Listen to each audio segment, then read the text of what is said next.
Chicken এটা বলে কি ধানিয়া চিকেন হচ্ছে?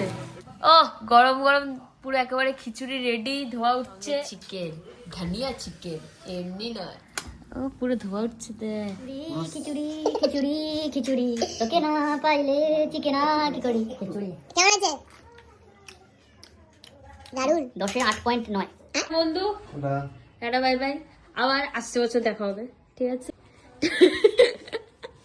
টাটা, দেখা হবে। তো গাইজ আমি চলে এসেছি এখন ঘরে, গিয়ে ফ্রেশ ফ্রেশ হই, তারপর আবার তোমাদের সাথে দেখা হচ্ছে। তো আজকের ব্লগটা আমি এখানেই শেষ করছি। দেখা হবে তোমাদের সাথে নেক্সট একটা ব্লগে। আর যারা যারা এখনও আমার চ্যানেলটাকে সাবস্ক্রাইব করোনি তারা তাড়াতাড়ি সাবস্ক্রাইব করো। দেখা হবে তোমাদের সাথে নেক্সট একটা ব্লগে। আর ভিডিওটা ভালো লেগে থাকলে লাইক কমেন্ট শেয়ার করে দিও। টাটা।